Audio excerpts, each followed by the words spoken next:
Hello everyone, my name is Bharat Tyagi, faculty of physics PP Swani centre for excellence. So alternating current के हम last topics पर आ रहे हैं। Second last topic है LC oscillations. जितने भी हमने यहाँ पे कॉम्बिनेशंस पढ़े थे सर्किट्स के, उनमें एलसी कॉम्बिनेशन बचा हुआ था। एलसी कॉम्बिनेशन को इसलिए लास्ट के लिए छोड़ा हुआ है क्योंकि यहाँ पे रेजिस्टेंस नहीं होती, तो ये अलग तरीके से बिहेव करता है और इसका एक यूज़फुल पर्पज़ भी है। इसमें स्पेशल बात क्या है कि यहाँ पे रेजिस्टेंस नहीं है, इस वजह से कोई पावर लॉस नहीं है, एनर्जी लॉस नहीं है। क्योंकि जो भी एनर्जी लॉस होता है हमने पीछे पढ़ा हुआ है, प्योरली इंडक्टिव सर्किट में कोई एनर्जी लॉस नहीं होता, प्योरली कैपेसिटिव सर्किट में कोई एनर्जी लॉस नहीं होता। यानी एनर्जी लॉस कराने के लिए हमें रेजिस्टेंस चाहिए। क्यों चाहिए? मैथमेटिकली आप उससे पावर फैक्टर से समझ सकते हो। पावर फैक्टर का फॉर्मूला क्या होता है? cos phi equals to R upon Z. यानी पावर फैक्टर आर पर डिपेंड करता है। अगर आर है तो पावर फैक्टर होगा, आर नहीं है तो पावर फैक्टर नहीं होगा। तो जो रेजिस्टेंस की वैल्यू है वो ऑब्वियसली एल के लिए, सी के लिए नहीं होती, वो रजिस्टर के लिए ही होती है। तो जो भी पावर फैक्टर आएगा वो रेजिस्टेंस के फैक्टर की वजह से आता है। और पावर फैक्टर होता है तो पावर लॉस होता है, पावर आती है। अगर पावर फैक्टर नहीं है तो पावर नहीं आएगी, पावर लॉस नहीं आएगा। सो इसलिए आइडियल केस में ऑब्वियसली हम आइडियल इंडक्टर, आइडियल कैपेसिटर की बात कर रहे हैं। अगर वो कनेक्टेड है सर्किट में, कोई भी रेजिस्टेंस नहीं है, तो कोई भी पावर लॉस नहीं होगा। यानी जो एनर्जी है कैपेसिटर और इंडक्टर के बीच में, वो फ्लक्चुएट करती रहेगी, उसके बीच में ऑसिलेशन होगा। That is why it is called LC oscillations. अब वो ऑसिलेशन किस टाइप का होता है, किस नेचर का होता है, प्रॉपर्टीज़ क्या क्या हैं, वो हमें इस टॉपिक में देखनी है। सो ये लास्ट कॉम्बिनेशन था हमारा एल और सी का। इसमें देखते हैं क्या करने वाले हैं हम। सो इस इनिशियली हमने इसमें क्या किया, टॉपिक में एक कैपेसिटर लिया, आइडियल कैपेसिटर, उसको चार्ज कर दिया, फुल वोल्टेज पर उसको चार्ज कर दिया। So initially we took an ideal capacitor and fully charged it to maximum charge of Q naught. Q naught maximum charge इस पर स्टोर हो गया और इसके बाद हमने इसको कनेक्ट कर दिया and then it is connected to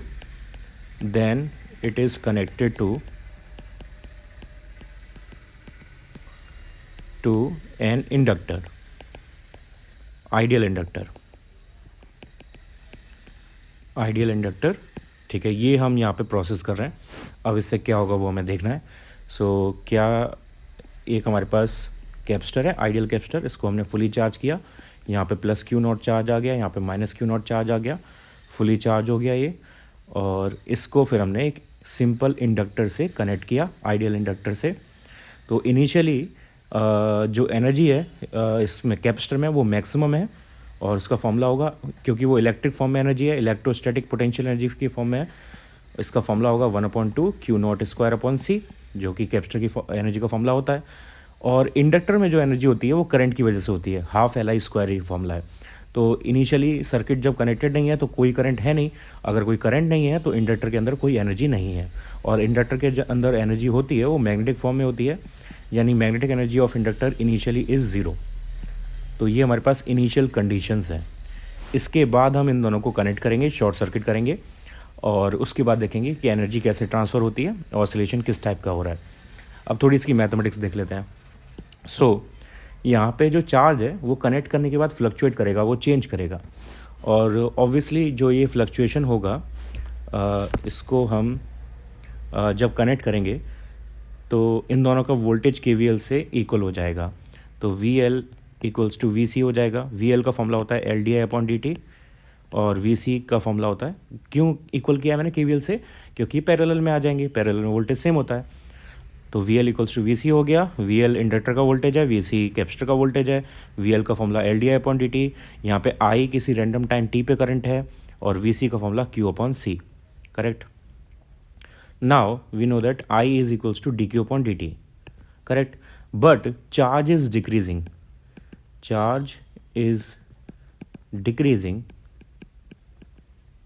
Hence dq/dt should be negative.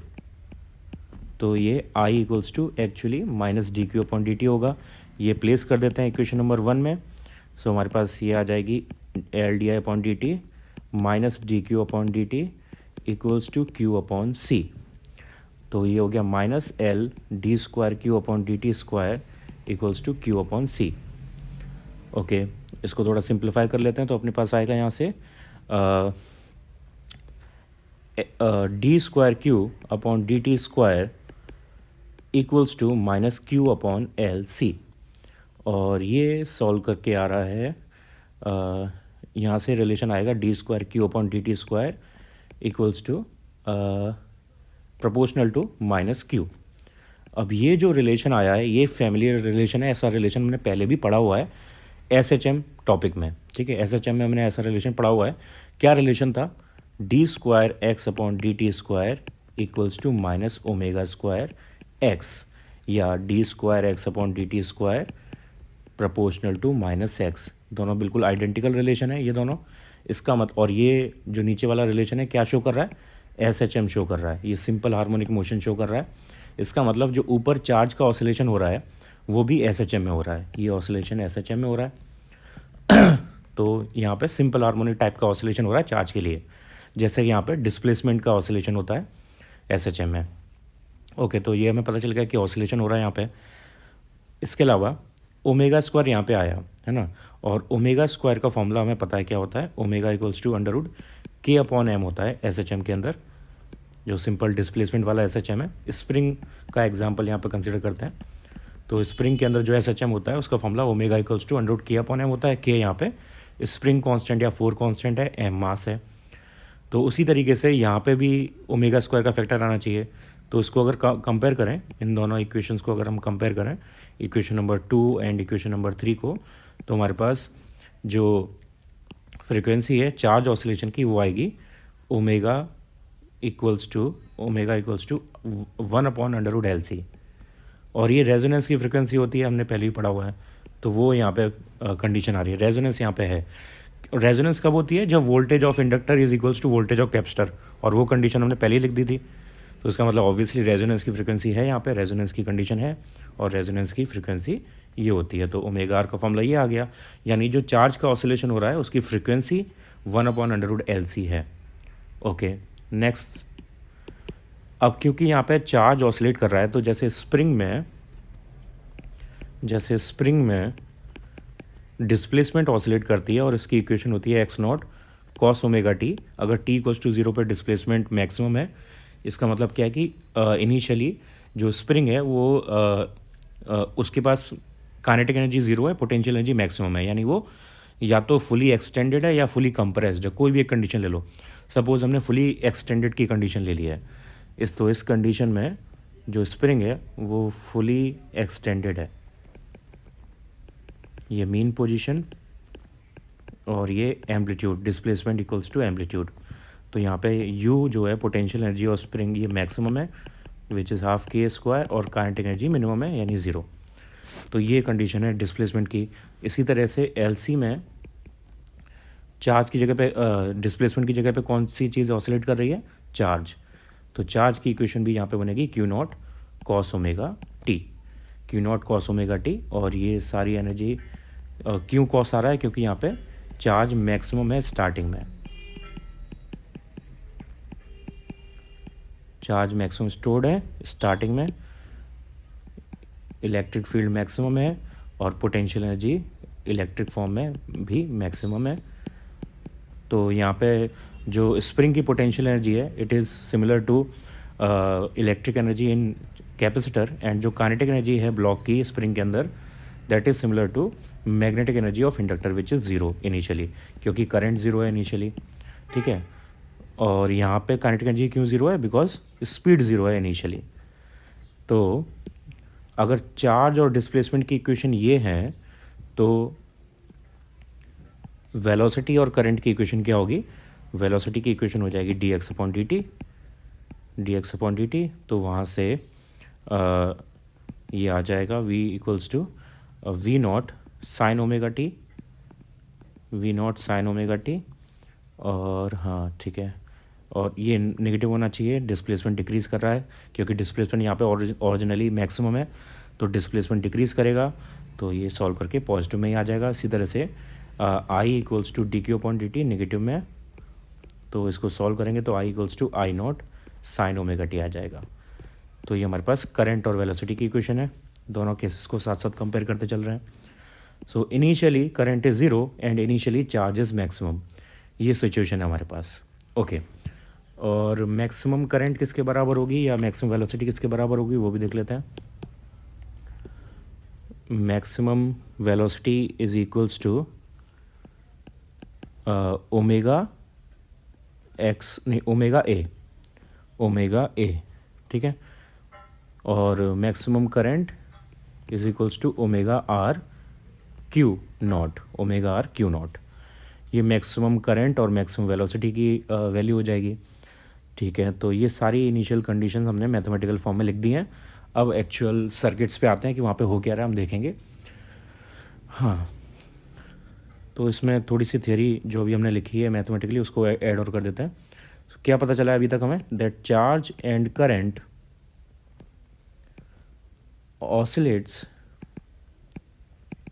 Simultaneously, sinusoidally, sine या कॉस के टर्म में हो रही है, and it is known as LC oscillations, LC oscillations। The energy of inductor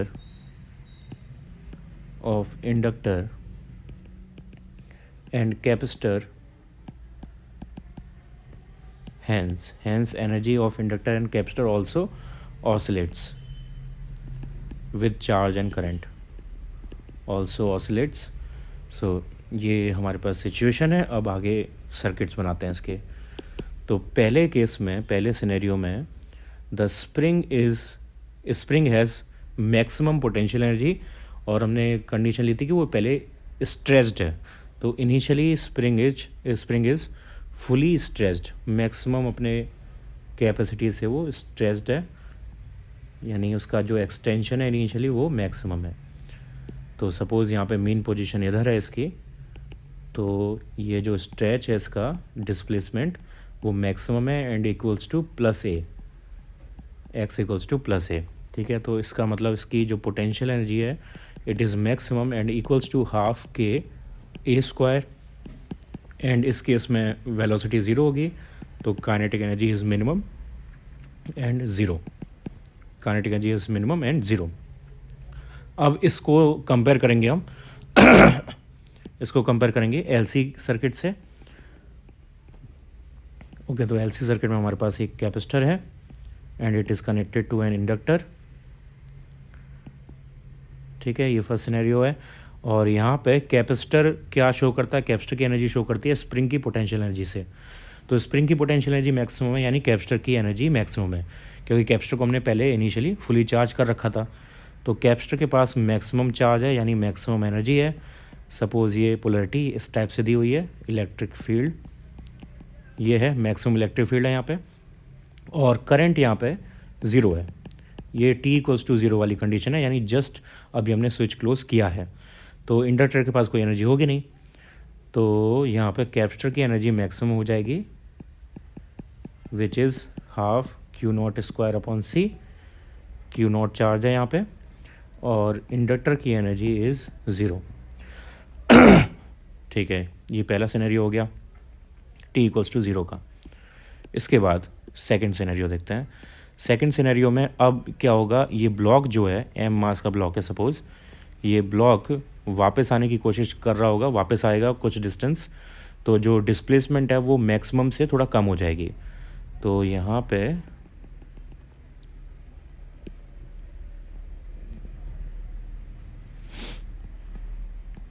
अब डिस्प्लेसमेंट थोड़ा कम हो गया, ये main position displacement is x and it is not maximum. तो इस केस में u ज़ीरो नहीं होगा, काइनेटिक एनर्जी ज़ीरो नहीं होगी और ना ही मैक्सिमम होगी।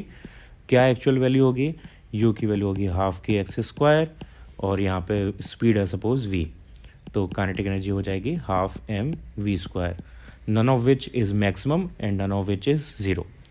अब इसको कंपेयर करते हैं LC ऑसिलेशन सर्किट से। तो LC ऑसिलेशन में क्या होगा, चार्ज थोड़ा कम हो गया होगा और करंट थोड़ी इंक्रीज़ हो गई होगी, यानी इलेक्ट्रिक एनर्जी थोड़ी डिक्रीज़ हो गई होगी और मैग्नेटिक एनर्जी थोड़ी सी इंक्रीज़ हो गई होगी। तो यहाँ पे चार्ज थोड़ा कम हो गया, इलेक्ट्रिक फील्ड थोड़ी कम हो गई और मैग्नेटिक एनर्जी थोड़ी सी बढ़ गई और करंट की वैल्यू थोड़ी इंक्रीज़ कर गई। तो यहाँ पर भी electric energy is not zero and not maximum, magnetic energy is also neither zero not nor maximum. Electric energy का फॉर्मूला हो जाएगा यहाँ पे Q² / C। सपोज़ यहाँ पे किसी इस टाइम पर, ये सपोज़ टाइम है t=t, इस टाइम पर चार्ज है Q और करंट है I, तो ये मैग्नेटिक एनर्जी हो जाएगी ½ Li²। सेकेंड सिनेरियो हो गया। थर्ड सिनेरियो में क्या होगा, in third scenario the displacement will decrease to zero, यानी ब्लॉक जो है वो मीन पोजीशन पर रीच हो जाएगा। तो थर्ड सिनेरियो में block is at mean position, block mean position पर आ गया, यानी displacement is zero and speed is maximum V0। ठीक है, इसका मतलब पोटेंशियल एनर्जी ज़ीरो हो गई और काइनेटिक एनर्जी मैक्सिमम हो गई and equals to ½mV0²। Okay, अब इसे कंपेयर करते हैं LC सर्किट से। तो LC सर्किट में कैपेसिटर का चार्ज अब फुली ज़ीरो हो गया होगा और करंट मैक्सिमम हो जाएगी। चार्ज यहाँ पे ज़ीरो, करंट मैक्सिमम, यानी potential energy of magnetic energy of inductor is also maximum. तो यहाँ पे इलेक्ट्रिक एनर्जी ज़ीरो हो गई और मैग्नेटिक एनर्जी मैक्सिमम हो गई and it is equals to ½ Li0²। Okay, ये आ गया। ठीक, ये थर्ड सिनेरियो हो गया। अब इसके बाद फोर्थ कंडीशन में क्या होगा, अब जो स्प्रिंग है उसका जो ब्लॉक है वो स्प्रिंग को कंप्रेस करने लगेगा। स्प्रिंग अब कंप्रेशन के मोड में जाएगी। Spring now is going in compression mode, लेकिन वो मैक्सिमम कंप्रेशन तक रीच नहीं करी है अभी, मैक्सिमम डिस्प्लेसमेंट नहीं हुआ है। नेगेटिव साइड में जो डिस्प्लेसमेंट है वो सपोज x है नेगेटिव साइड में। सो यहाँ पर पोटेंशियल एनर्जी हो जाएगी ½kx² और इस पॉइंट पर स्पीड है सपोज v, तो काइनेटिक एनर्जी हो जाएगी ½ mv²। यहाँ पे कोई भी मैक्सिमम नहीं है, कोई भी ज़ीरो नहीं है। अब इसी को कंपेयर करते हैं LC से।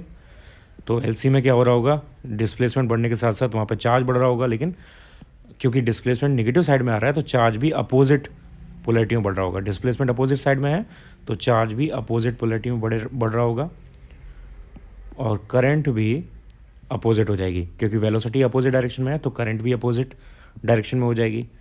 तो यहाँ पे मैग्नेटिक एनर्जी थोड़ी सी प्रेजेंट है, करंट अपोजिट हो गई, सपोज I है इस टाइम पे, और यहाँ पर ये चार्ज इसका यहाँ पे अपोजिट पोलैरिटी में हो गया, माइनस माइनस इधर, प्लस प्लस इधर, और इलेक्ट्रिक फील्ड की डायरेक्शन अपोजिट हो गई।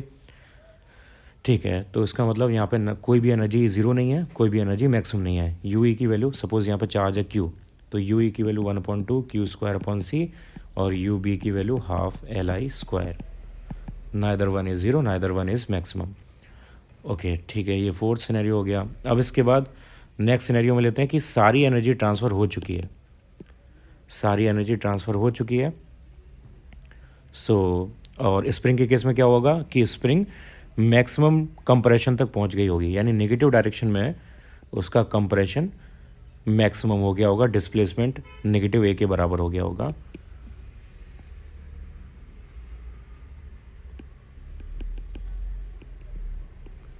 सो यहाँ पर डिस्प्लेसमेंट हो गया -a, दैट मीन्स स्पीड हो गई ज़ीरो, तो पोटेंशियल एनर्जी हो गई maximum again ½ and kinetic energy हो गई zero.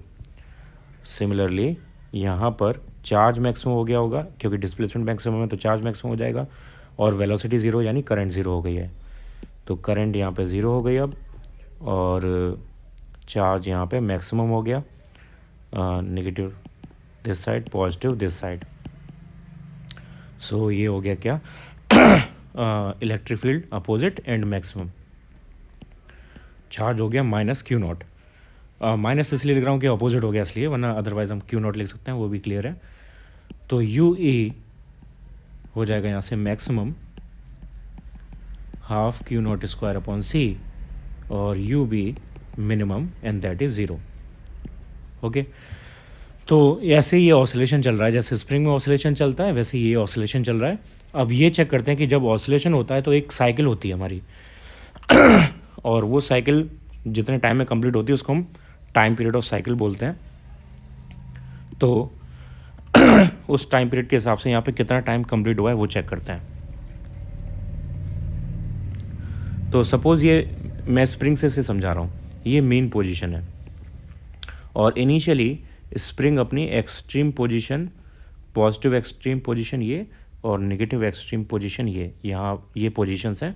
Initially t equals to 0 पर स्प्रिंग यहाँ पर थी, ठीक है। तो पहले स्प्रिंग मीन पोजीशन पे जाएगी, फिर मीन पोजीशन से वो मैक्सिमम कंप्रेशन पे जाएगी, ये पॉजिटिव है नेगेटिव है, फिर उसके बाद वो नेगेटिव एक्सट्रीम से मीन पोजीशन पे वापस आएगी और फिर मीन पोजीशन से अपनी ओरिजिनल पॉजिटिव एक्सट्रीम पोजीशन पे वापस आ जाएगी। तब एक साइकिल हमारी यहाँ पे कंप्लीट होगी। इसको अगर ग्राफ से समझना चाहो तो एक्स और टी का अगर ग्राफ बनाएं तो ये पहले मैक्सिमम से ज़ीरो जाएगा, फिर ज़ीरो से मैक्सिमम से ज़ीरो, फिर ज़ीरो से नेगेटिव मैक्सिमम, फिर नेगेटिव मैक्सिमम से फिर ज़ीरो और फिर ज़ीरो से पॉजिटिव मैक्सिमम। तब यहाँ पे एक साइकिल कंप्लीट होगी। तो ये साइकिल का टाइम है t/4। यहाँ पे जब नेगेटिव मैक्सिमम आ गया तो t/2 और यहाँ पे फाइनली जब पूरी साइकिल कंप्लीट हो गई तो टोटल टाइम t कंप्लीट हो गया। अब इससे को कंपेयर करते हैं। t/4 कौन सा टाइम है? जब डिस्प्लेसमेंट ज़ीरो हो गया, मेन पोजीशन पे स्पिनिंग आ गई। अब उसको एलसी में कैसे बोलेंगे? जब चार्ज ज़ीरो हो गया, तो चार्ज ज़ीरो जब हुआ तब t/4 साइकिल कंप्लीट हुई है। तो देखो चार्ज ज़ीरो कहाँ पर हुआ था? थर्ड सिनेरियो में। तो ये टाइम 1/4 साइकिल के कंप्लीट होने वाला टाइम है। यहाँ पे 1/4 साइकिल कंप्लीट हो गई है, ठीक है। अब देखो हाफ साइकिल कंप्लीट कब हुई है? जब डिस्प्लेसमेंट नेगेटिव में मैक्सिमम हो गया है। यानी एलसी में कैसे बोलेंगे? जब चार्ज अपोजिट में मैक्सिमम हो गया है। तो चार्ज अपोजिट में मैक्सिमम यहाँ पर हुआ है फिफ्थ केस में, तो यहाँ पर हाफ साइकिल कंप्लीट हो गई है हमारी, ये हाफ साइकिल कंप्लीट हो गई है, ठीक है। अब इसके बाद चार्ज फिर से डिक्रीज करेगा, हाफ 1/4 साइकिल और कंप्लीट होगी, फिर दोबारा से वो सेम डायरेक्शन में वापस आएगा, तब एक साइकिल जाके पूरी कंप्लीट होगी। लेकिन पूरा उतना करने की ज़रूरत नहीं है। जब भी बोर्ड में या किसी एग्ज़ाम में पूछा जाएगा सब्जेक्टिव तरीके से, तो आपको ऐसे ये 5 केसेस दिखा के इनफ है, 5 केसेस दिखा के समझा सकते हो। जितना मैंने कराया उतना काफ़ी है। तो यहाँ पे ये सारा सिनेरियो हो गया हमारा। अब कंपैरिजन करते हैं इन दोनों का। यहाँ पे स्प्रिंग और हमने एलसी ऑसिलेशन का कंपैरेटिवली लिया था समझने के लिए, तो मैथमेटिकली भी इनका कंपैरिजन देखते हैं। तो मैकेनिकल सिस्टम, एक है हमारे पास मैकेनिकल सिस्टम जो है स्प्रिंग, और एक है इलेक्ट्रिक सिस्टम या इलेक्ट्रोमैग्नेटिक सिस्टम जो कि है एलसी ऑसिलेटर। इन दोनों का कंपैरिजन करते हैं। फर्स्ट चार्ज, चार्ज नहीं, यहाँ पे डिस्प्लेसमेंट। जो स्प्रिंग में डिस्प्लेसमेंट है वो इलेक्ट्रिक सिस्टम में चार्ज को रिप्रेजेंट कर रहा है, ठीक है। जो सेकंड पॉइंट, जो वेलोसिटी है यानी dx/dt, वो इलेक्ट्रिक सिस्टम में करंट को रिप्रेजेंट कर रही है dq/dt, ठीक है। थर्ड, टाइम में तो कोई चेंज नहीं आएगा, टाइम तो टाइम को ही रिप्रेजेंट कर रहा है।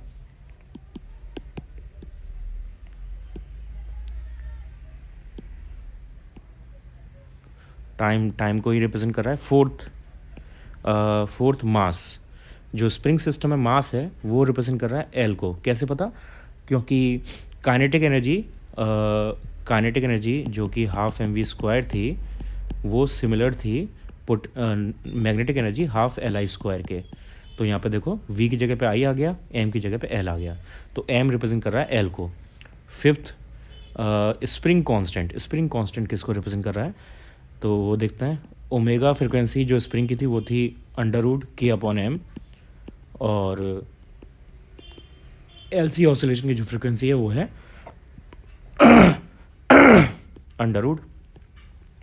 √1/√LC। तो m की जगह पे तो l है, तो यहाँ से k की जगह पे आ जाएगा 1/c। तो k यहाँ पे रिप्रेजेंट कर रहा है 1/c। ओके, ठीक है। तो के का मतलब क्या होता है कि कितना स्टिफ है स्प्रिंग, उसको कंप्रेस करना कितना मुश्किल है। वैसे ही वहाँ पे सी का रिवर्स है, सी जितना कम होगा उतना ज़्यादा मुश्किल होगा उस पर चार्ज स्टोर करना। इसको थियोरेटिकली भी समझने की कोशिश करना। सी जितना ज़्यादा होगा उतना इजी है कैपेसिटर पे चार्ज स्टोर करना, है ना, और सी जितना कम होगा उतना मुश्किल है कैपेसिटर पे चार्ज स्टोर करना। ऐसे ही के है, के जितना ज़्यादा है उतना मुश्किल है स्प्रिंग को कंप्रेस करना, और जो स्प्रिंग का कंप्रेशन है या एक्सटेंशन है वो कैपेसिटर पे चार्ज स्टोर करने के इक्विवेलेंट है। तो इसलिए के यहाँ पे 1/c के इक्विवेलेंट है। ठीक है, इसके साथ साथ जो एनर्जी है वो एनर्जी को देखते हैं। तो नेक्स्ट है sixth, kinetic energy half mv², it is equivalent to magnetic energy half li²। Seventh, potential energy half kx² is equivalent to electric energy half q²/c। और इसके बाद फोर्स का फॉर्मूला होता है ma, और m का मतलब है dv/dt।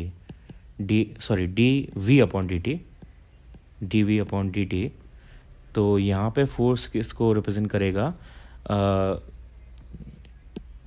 एम की जगह क्या आता है l, और ए का मतलब dv/dt और v का मतलब क्या है i, तो l di/dt, और l di/dt क्या होता है, वोल्टेज। तो फोर्स यहाँ पर रिप्रेजेंट कर रहा है वोल्टेज को। ठीक है, ओके, हाँ, तो ये सारे इसके कंपैरिजन हो गए। लेकिन ये आइडियल केस के कंपैरिजन है। अगर प्रैक्टिकल केस लें तो वहाँ पे कुछ लॉसेस भी होंगे, तो जो ऑसिलेशन होगा वो डैम्प्ड ऑसिलेशन हो जाएगा। तो डैम्प्ड ऑसिलेशन के केस में, डैम्प्ड ऑसिलेशन जब होगा तो डैम्प्ड ऑसिलेशन के लिए इक्वेशन क्या होती है, डैम्प्ड ऑसिलेशन की इक्वेशन होती है स्प्रिंग के केस में m(d²x/dt² plus b(dx/dt) plus kx equals to f cos ωt। ये डैम्प्ड ऑसिलेशन की इक्वेशन होती है। तो इसका कंपैरिजन क्या आएगा, m की जगह पे आएगा l ऑफ कोर्स, d²x/dt² यानी d²q/dt² यानी di/dt।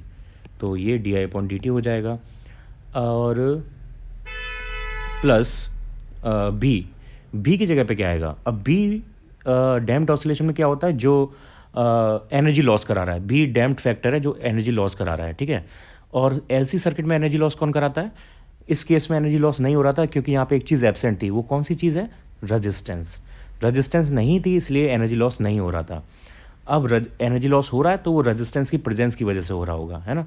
तो जैसे स्प्रिंग में बी फैक्टर क्या होता है, जो एटमॉस्फेयर का विस्कोसिटी एटमॉस्फेयर की रोकने की कोशिश करती है, वो एक फ्रिक्शन रेजिस्टेंस प्रोवाइड कराती है।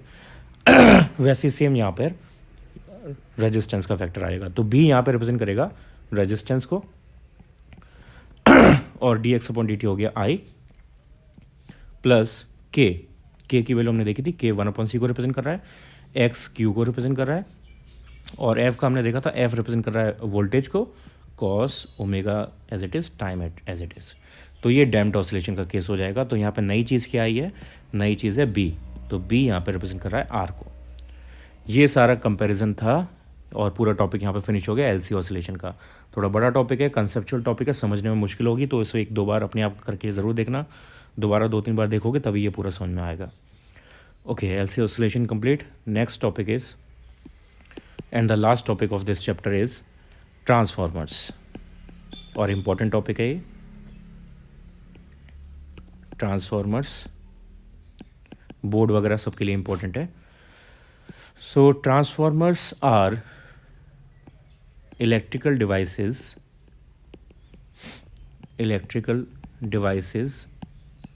based on mutual induction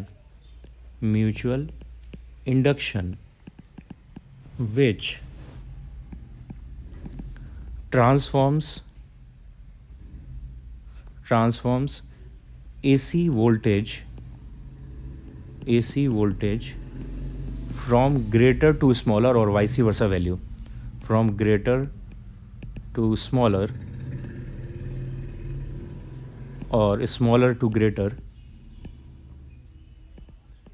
values, तो बेसिकली कहने का मतलब है जो ट्रांसफार्मर होता है वो इलेक्ट्रिकल डिवाइस है जो म्यूचुअल इंडक्शन पे वर्क करता है, और उसका काम सिर्फ इतना है कि वो एसी वोल्टेज को अप डाउन करता है, वो एसी वोल्टेज को बढ़ाता है या कम करता है। ठीक है, इसका थोड़ा सा कंस्ट्रक्शन के बारे में बात करते हैं।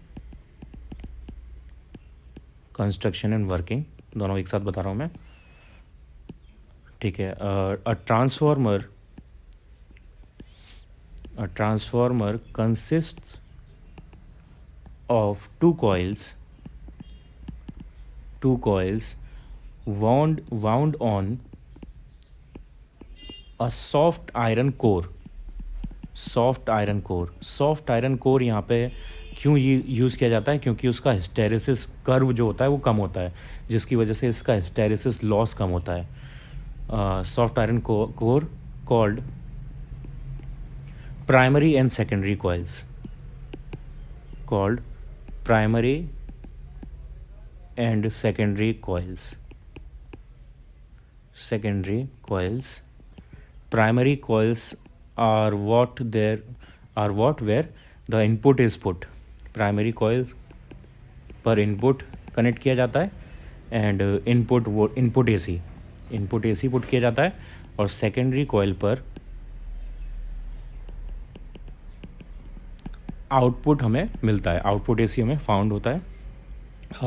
यहाँ पे जो कॉइल होती है उसमें नंबर ऑफ टर्न्स होते हैं, तो NS का मतलब है number of turns on secondary coil,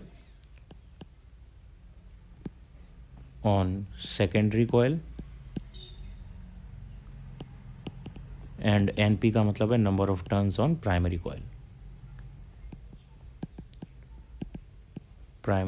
coil.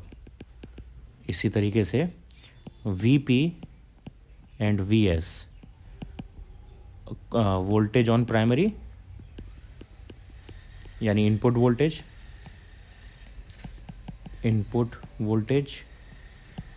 और वोल्टेज ऑन सेकेंडरी यानी आउटपुट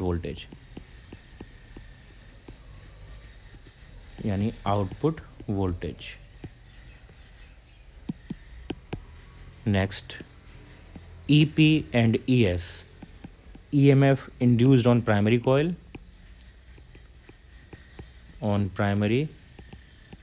यानी इनपुट, और EMF induced on secondary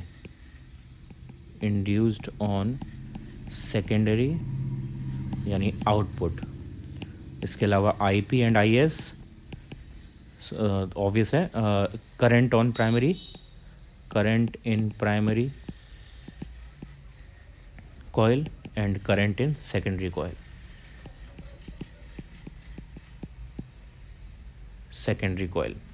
ठीक है, तो ये सारे सिंबल्स यहाँ पे यूज़ होंगे। अब यहाँ पे हम आइडियल कंडीशन ले रहे हैं। Ideal condition is considering negligible resistance, hence all flux will transfer to secondary यानी आउटपुट, नो एनर्जी और फ्लक्स लॉस। तो उस केस के लिए हम बात कर रहे हैं। आइडियल कंडीशन है, कुछ भी एनर्जी लॉस या फ्लक्स लॉस नहीं हो रहा है, सारा फ्लक्स प्राइमरी से सेकेंडरी पे ट्रांसफ़र हो रहा है।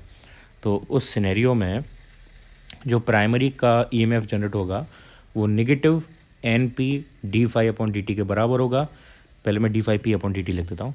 सेकेंडरी पे -NS d∅s/dt पे मिलेगा, और क्योंकि आइडियल कंडीशन है तो d∅p/dt equals to d∅s/dt, equation number 1, equation number 2, and EP is equivalent to VP, ES is equivalent to VS। जो EMF प्राइमरी पे मिला वो प्राइमरी का वोल्टेज बन जाएगा, सेकेंडरी पे जो मिला वो सेकेंडरी का वोल्टेज मिल जाएगा। Hence VP/VS is equals to NP/NS, यानी जो वोल्टेज है वो डायरेक्टली प्रोपोर्शनल है नंबर ऑफ़ कॉइल्स के। तो अगर हमें वोल्टेज बढ़ाना है तो नंबर ऑफ़ कॉइल्स बढ़ानी पड़ेंगी, कम करना है तो नंबर ऑफ़ कॉइल्स कम करनी पड़ेंगी। तो यहाँ से जो आउटपुट पे हमें वोल्टेज मिलेगा, सेकेंडरी पे जो वोल्टेज मिलेगा, it will be NS/NP into VP। तो अगर मैं ज़्यादा वोल्टेज चाहिए, वोल्टेज को इंक्रीज़ करना है तो हमें सेकेंडरी पे नंबर ऑफ़ कॉइल्स को बढ़ाना पड़ेगा। अगर वोल्टेज को डिक्रीज़ करना है तो सेकेंडरी पे नंबर ऑफ़ कॉइल्स को कंपेरेटिवली कम करना पड़ेगा। ओके, इसका कंस्ट्रक्शन देखते हैं पहले, फिर इसके आगे की बात करेंगे। इसमें एक सॉफ्ट आयरन कोर होती है जैसे मैंने पहले बताया था, और उस पर वाइंडिंग लगी होती है और कोर कनेक्टेड होती है, इनपुट आउटपुट को कनेक्ट करती है। तो इस टाइप की कोर है, सॉफ्ट आयरन की बनी हुई, और यहाँ पे प्राइमरी वाइंडिंग,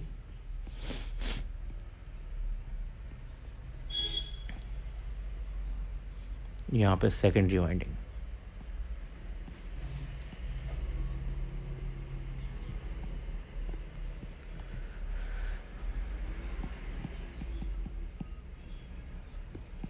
ये आउटपुट एसी और ये primary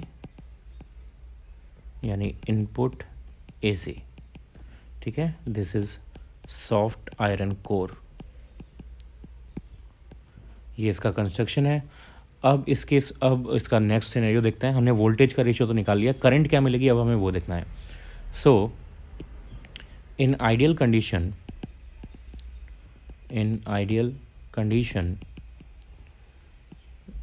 the system will work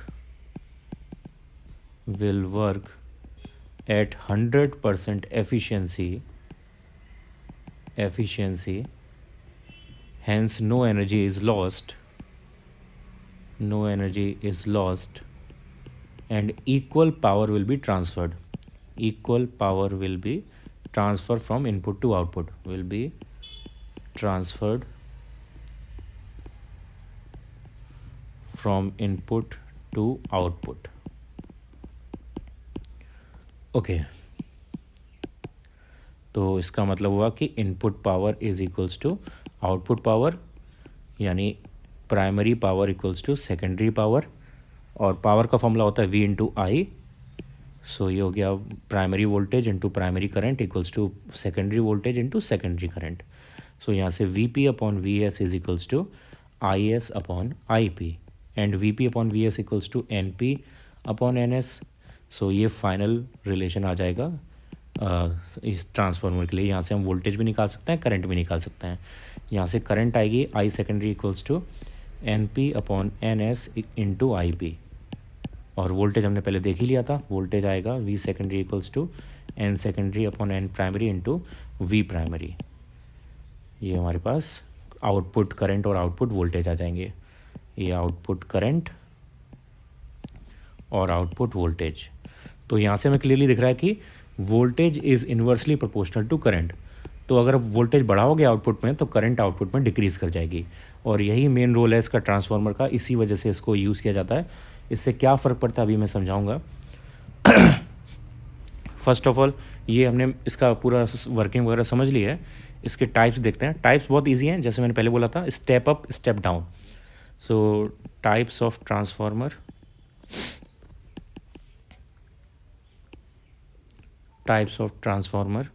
first step up transformer. इसमें मैथमेटिकली समझा दे रहा हूँ मैं, जब आपको मिलेगा लिखने के लिए तो अकॉर्डिंग टू द मार्क्स आपको यहाँ पे थ्योरी लिखनी है। जो बोल रहा हूँ मैं वही थ्योरी लिखनी है, जो मैथमेटिकली आप लिख रहे हो वही आपको थियोरेटिकली लिखना है। सो स्टेप अप में क्या होता है, हम आउटपुट में वोल्टेज बढ़ाते हैं। So voltage is need to be increased, तो उसके लिए क्या होगा, V सेकेंडरी V प्राइमरी से ज़्यादा हो जाएगा। अगर ऐसा है तो current on secondary will decrease, है ना, वोल्टेज और करंट इन्वर्सली प्रोपोर्शनल है, और नंबर ऑफ कॉइल्स इसके लिए ज़्यादा होनी चाहिए प्राइमरी से। ये स्टेप अप के लिए कंडीशन होगी। Second step down transformer. तो स्टेप डाउन ट्रांसफार्मर के लिए वोल्टेज इज डिक्रीज्ड, यानी secondary voltage is lesser than primary voltage, hence secondary current is greater than primary current, and number of secondary is less than number of primary. ये step down transformer की condition हो जाएगी। Okay, types complete हो गए। इसके बाद last losses, अब ये हमने आइडियल केस की बात करी थी, अगर आइडियल केस नहीं है, प्रैक्टिकल ट्रांसफार्मर है, तो वहाँ पे कुछ लॉसेस होंगे, they are bound to happen. तो वो कितने टाइप के लॉसेस होते हैं, उनको हम कैसे कम कर सकते हैं, उसके बारे में बात करनी है हमें। सो नेक्स्ट इज, इसी का सब टॉपिक है losses in transformer.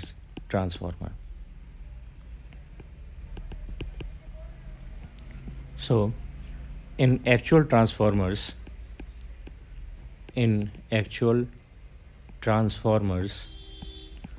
small energy losses occur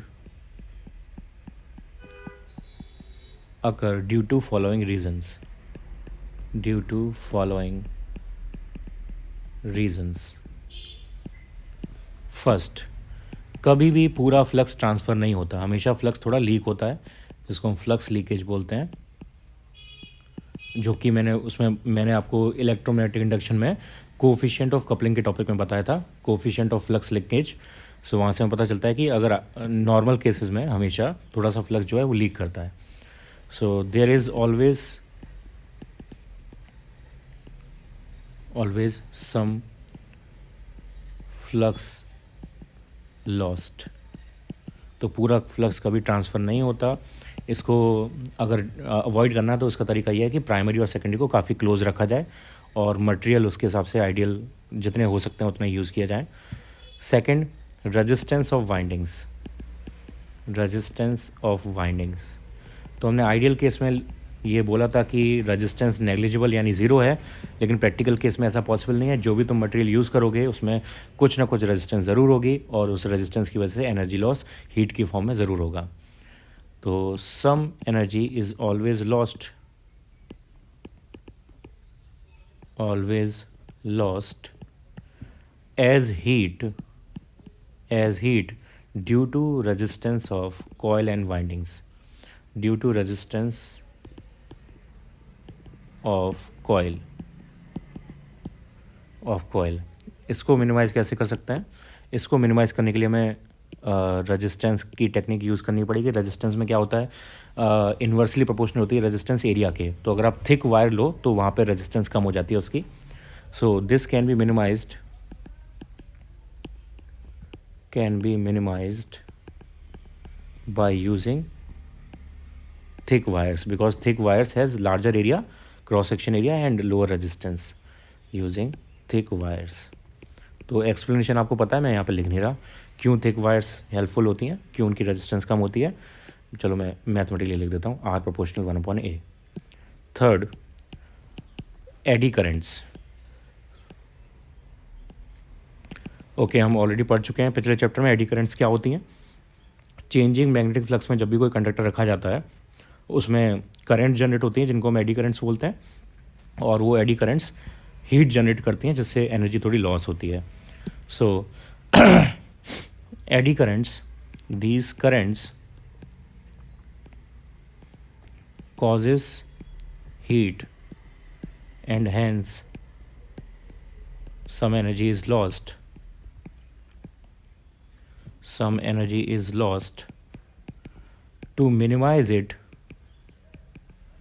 To minimize it, we need to use laminated core use करने से एडी करंट्स कम हो जाती हैं। Laminated core. Okay, fourth and last जो मेजर लॉस है इसमें जो होता है वो है हिस्टैरिसीस लॉस। इसके अलावा भी कुछ माइन्यूट लॉसेस होते हैं, लेकिन ये मेन लॉसेस हैं जो सबसे ज़्यादा कंट्रीब्यूट करते हैं। तो हिस्टैरिसीस के बारे में भी हम पढ़ चुके हैं। जब हम मैग्नेटाइज डीमैग्नेटाइज की प्रोसेस करते हैं तो उसमें रेजिडुअल मैग्नेटिज्म बच जाता है और उसकी वजह से कुछ हीट लॉस, एनर्जी लॉस होता है, वो हिस्टैरिसीस है। So in this magnetization and demagnetization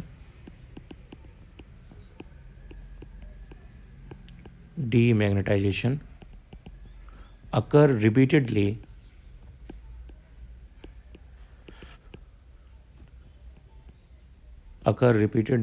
through core, resulting in energy loss as heat, as heat, and it can be minimized by using materials with smaller hysteresis curve. तो जिसका hysteresis curve जितना small होता है उतना उसमें hysteresis loss उतना कम होता है। स्मॉलर हिस्टेरेसिस कर्व, ठीक है। हिस्टेरेसिस कर्व क्यों बोला हुआ है? Curve area, basically hysteresis curve area. जिस मटेरियल का हिस्टेरेसिस कर्व एरिया कम होता है उसका एनर्जी लॉस हिस्टेरेसिस की वजह से वो भी कम होता है। That is why for example we use soft iron. तो सॉफ्ट आयरन को कोर की तरह यूज़ करने का रीज़न ये है। तो यहाँ पे हमारा ट्रांसफार्मर का टॉपिक ये फिनिश हो गया। नेक्स्ट इसकी एप्लीकेशन क्या है? ट्रांसफार्मर की सबसे बड़ी एप्लीकेशन वो उसकी बात करते हैं, यूजेस ऑफ ट्रांसफार्मर। तो वो है पावर ट्रांसमिशन में, पावर ट्रांसमिशन ये सबसे मेजर यूज़ है ट्रांसफार्मर का। तो क्या फ़ायदा होता है इससे?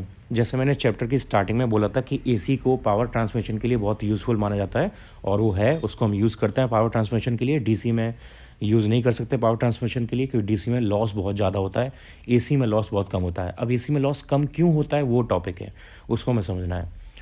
तो हम क्या करते हैं, जहाँ पे पावर जनरेट होती है, मैं यहाँ पर इसको आपको समझा रहा हूँ, मैं लिख नहीं रहा पूरा, आपको खुद अपनी लैंग्वेज में शॉर्ट में लिख लेना है इसको, मैं यहाँ पर डिटेल में समझा दे रहा हूँ।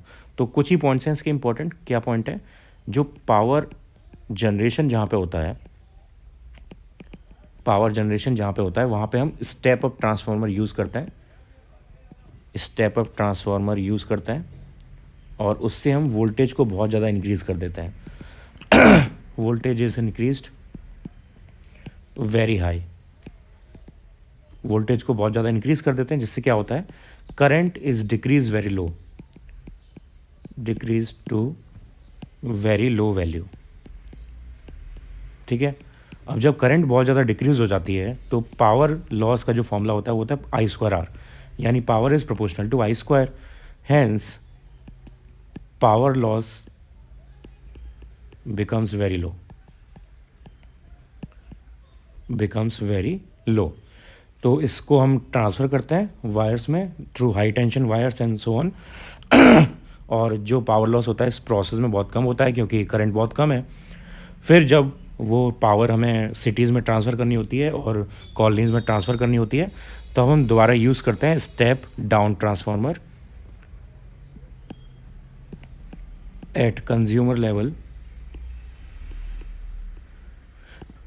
Step down transformer is again applied, जिससे वोल्टेज को डिक्रीज किया जाता है, hence current is again increased, and then we can use it for homely purpose in devices, ठीक है। तो इससे हम 240 वोल्ट की सप्लाई 240 वोल्ट की सप्लाई तक इसे डाउन कर देते हैं, जो कि घर में हमारे आती है, और फिर इसको हम यूज़ कर सकते हैं फॉर आवर अप्लायंसेस। तो ये पावर ट्रांसमिशन का कंसेप्ट है, कैसे ट्रांसफार्मर इसमें हेल्प करता है, कैसे हम एनर्जी लॉस को यहाँ पे कम करते हैं, ठीक है। ये यूज़ है इसके, और इसके साथ हमारा चैप्टर फिनिश है। एक मैं चीज़ और बता देता हूँ, डीसी मोटर का कंसेप्ट हमने किया था पिछले चैप्टर में। डीसी मोटर का कंसेप्ट हमने किया था। डीसी मोटर जो टॉपिक है उसमें मैंने डायग्राम नहीं बनवाया था, तो आपको होमवर्क में, वो 10th क्लास में भी था आपके सिलेबस में टॉपिक, तो उसका डायग्राम आपको खुद बनाना है। जो भी टॉपिक जहाँ पे आपने किया था डीसी मोटर का, वहाँ पे डायग्राम इन्वॉल्व कर लेना। मोस्टली वो एसी जनरेटर जैसा डायग्राम है, तो उसको देख के आप इजीली बना सकते हो। इसको होमवर्क में वहाँ पे बना लेना। इसके साथ हमारा ये चैप्टर भी फिनिश हो गया है। इसके न्यूमेरिकल करना भी बाकी हमें, तो न्यूमेरिकल मैं सेपरेट वीडियोज़ में कराऊँगा इसके, कंपटीशन और बोर्ड लेवल के दोनों के टाइप के। ओके।